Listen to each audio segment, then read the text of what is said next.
Come inside my heart if you're looking for answers. Look at the stars, go a little bit faster.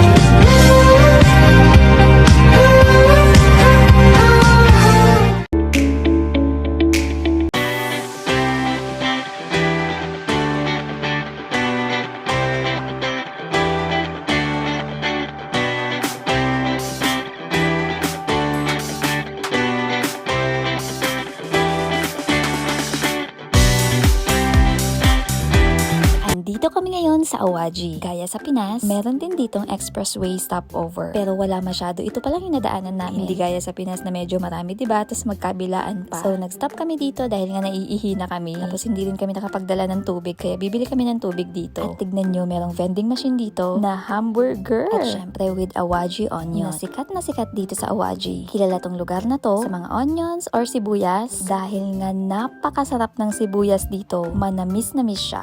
Ang galing no, may Ferris wheel pa dito. At ayan, tignan nyo, marami-rami rin ang nag-i-stop over dito. Maluwag-luwag din tong lugar. At saka meron na rin kasing mga kainan dito. At syempre, maganda rin yung view dito. Ayan, may mga photo spot dito kung saan kitang-kita yung world's largest suspension bridge dito sa Japan na nagko-connect sa Kobe and Awaji. Sobra rin ganda dito kapag gabi. Kaya rin tinatawag yung tulay na yan na Pearl Bridge. Ano nakita mo? Huh? Wala akong nakita. Maghulog piso eh. Sorry. Piso lang, 100 yen. Wala nga makita, oh. Yun oh, makikita yun dun, oh. Maganda din dito pag gabi, no? Nung pumunta tayo. Tapos andyan yung Ferris wheel and Starbucks. Ano to? Kobe Bell?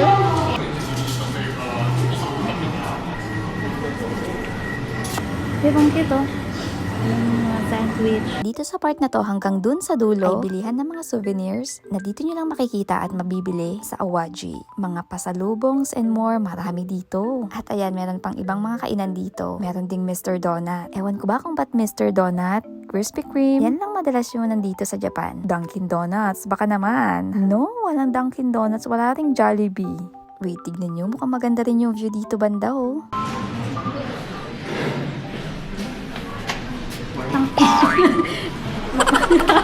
Hindi ko napansin yung araw. Akala ko bubukas doon. Mali pa nga ni.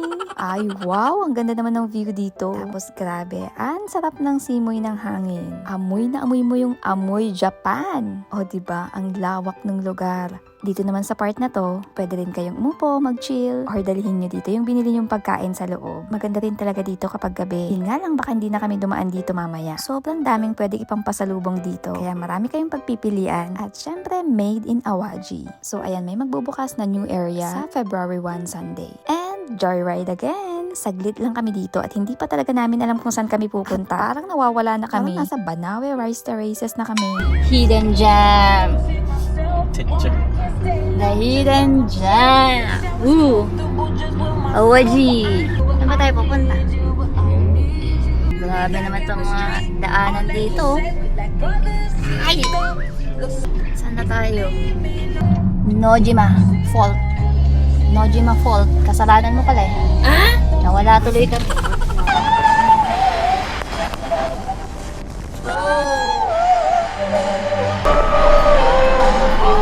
Ay! Hello Kitty! Hello Kitty! Wow! Kitty smile!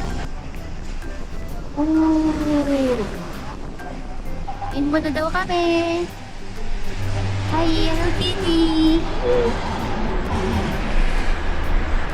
Andito kami ngayon sa Lady Bird Road. Parang mga bahay, no? Pero mga shops yan, mga yan, mga restaurants. At dito na nga namin naisipan kumain. Dito sa Awaji Chef's Garden. So, ayan, ang haba nito at maraming kainan dito. At dahil winter ngayong punta namin, for sure maraming closed na shops. Kasi ang pinaka-peak season talaga dito is summer. So, titignan natin kung meron bang open na kainan ngayon. Ang saya siguro dito kapag summer, no? Sobrang daming tao. So, magpa-park muna kami. At dito lang din malapit yung parking. Don't worry, libre naman yung parking. Pero di ko lang sure kung may bayad ba kapag magtatagal kayo. Nakakatakot dito guys.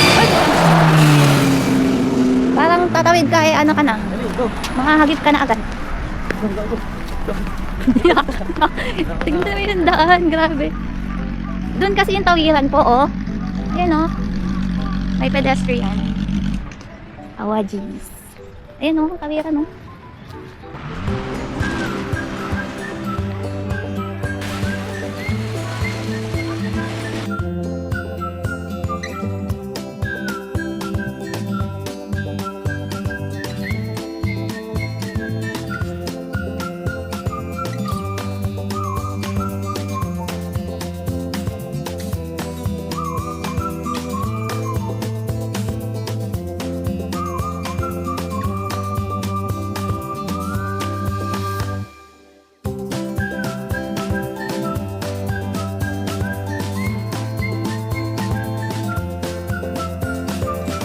Oh my. Gago. Ba ano yan? The ladybug, the ladybug. Ang dami pala. Oo na, kuha na doon.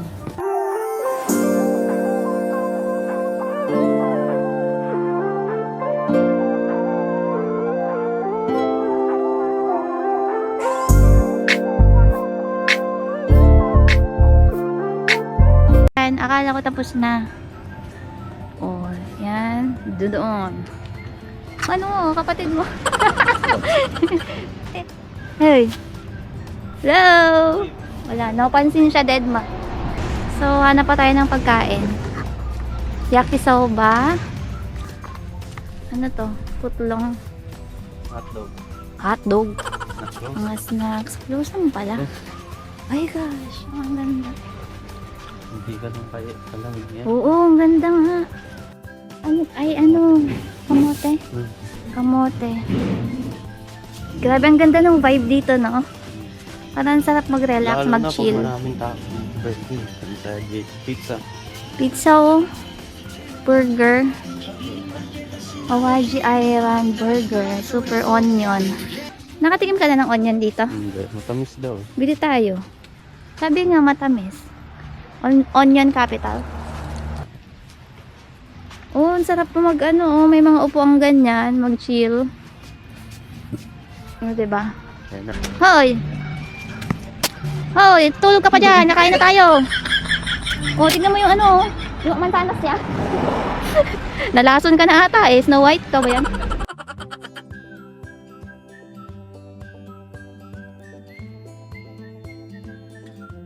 Meron pa dito. Meron pa dito yan. Di ko Lady Bird. Marami palang pagpipilian, no? Sa summer, ang daming tao dito. Oh, di ba? May mga upuan dyan. Oh, sakit na ulo nyo? Maghanap nga tayo. Parang may kamukha to. Eh. Familiar ka. Ayaw, di ma. Hoy, familiar ka sa akin. Tinapay. Anong kainin? Eto, tong mga to, heater siya. Ayan. Do not touch kung ayaw mo sumabog.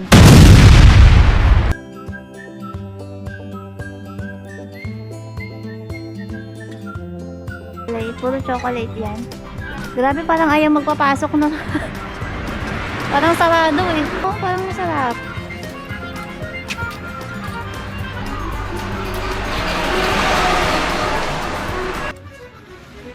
Kawaii ne.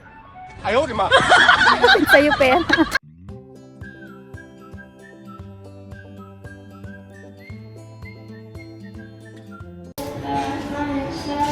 Double mo na. Baka hindi ko maubos eh.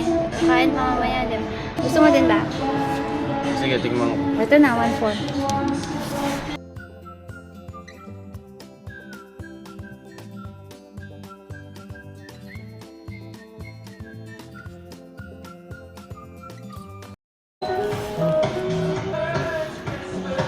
Awaji Burger and Awaji Ramen. Let's see.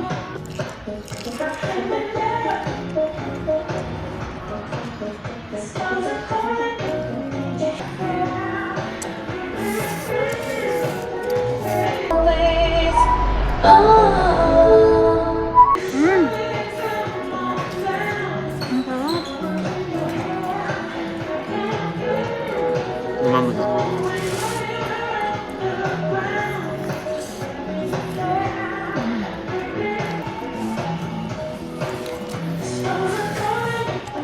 Ito na yung mga repolyo. Ay, ano, lettuce.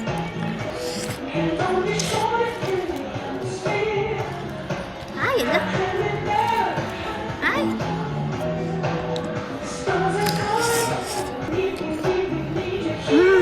Ang sarap. Sobrang malata, no? Ang sarap nito. Sibuyas. Ang sarap. Ang sarap niya.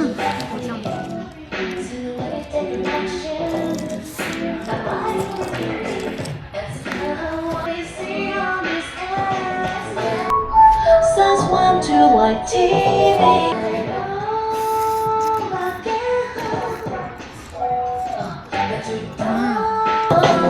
I don't really know what's going on the TV. So, nabusog ka ba? Ayan o, sobrang sarap yung burger. Pati yung ramen, sobrang sarap. Burpee. Grabe, sobrang sarap. Masarap kumain dito.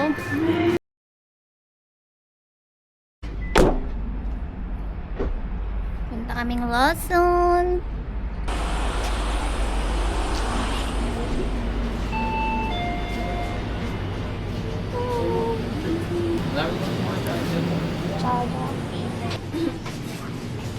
Ito. Type C. Type C. 2,000.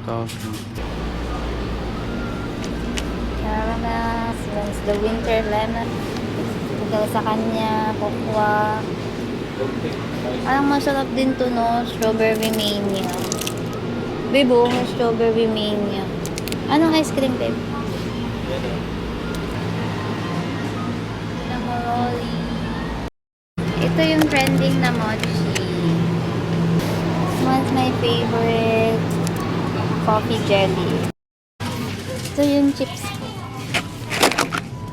Andito na kami dun sa isa sa gusto kong puntahang temple dito sa may Awaji. Mahilig din talaga ako sa flowers. At gusto ko nga sana makakita ng maraming lotus. Kaso nga lang wala sa ngayon dahil winter ngayon. Kaya for sure, babalik ako dito. Mga May to September ata. Yung best time pumunta dito. So ito na nga yung papasok sa may Hompukuji Temple or tinatawag din na Water Temple. Pagpasok, ayan may madadaanan kayong sementeryo. Napakatahimik, napaka-peaceful ng lugar na to. So kapag gusto nyong pumasok dun sa mismong temple or prayer area, may bayad na 400 yen for adults and 200 yen naman for children. Pero kung gusto nyo nang pumasok dito para makita yung view, wala namang bayad, free ang pagpasok dito. So from Awaji Chef's Garden, mga nasa 18 to 20 minutes drive ito. Tahimik dito, sobrang peaceful dahil medyo mataas tong lugar na to. At syempre maraming halaman, puno, which makes it nice and really close to nature. If you love art and design and you love Tadao Ando's designs, you will really love this place. This is a modern Japanese architecture and spiritual innovation. Hindi siya yung parang traditional temple design. This temple is definitely a whole new level. Iba yung vibe as you enter the place. It's a modern design. Sobrang galing lang talaga ni Tadao Ando, a famous architect, para maisip niya yung ganitong design ng temple. Masasabi mong hindi talaga siya ordinaryong temple. Bubungad sa itong malaking pool na maraming lilies and lotus kapag summer. This pool represents the lotus flower mismo, which is a sacred symbol in Buddhist tradition, representing purity and enlightenment. Tapos may stairs na naghahati sa gitna. And ito na yung stairs pababa, papunta dun sa sacred area or prayer space na bawal magpicture or video. Habang pababa ka dito, parang may sense of searching on a secret path na hindi mo alam kung saan ka papunta. Lalo na kapag kagaya kong first time din dito. At ayun na nga, after mo ma-feel yung searching na pakiramdam, ending dun ka sa place of worship mapupunta. Sobrang galing lang talaga. Hindi lang siya yung you visit a temple and then you pray. Ang dami mo pang makikita and ma-feel bago ka pumasok mismo dun sa place of worship or dun sa sacred space. Ang galing lang talaga. For sure, babalik ako dito kapag full bloom na yung mga lotus and lilies na nandito. So, andito yung statue of Yakushi Nyorai, the Buddha of medicine and healing. And the whole design of this place represents spiritual cleansing, rebirth, and the universe.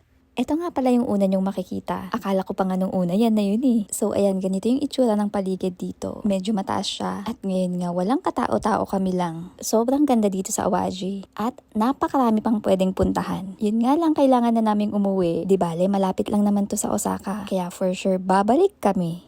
Ano, malamig ba? Init. Nag-i-snow sa buong Japan dito sa Awaji. Sakto lang, no? Ilan degrees ba?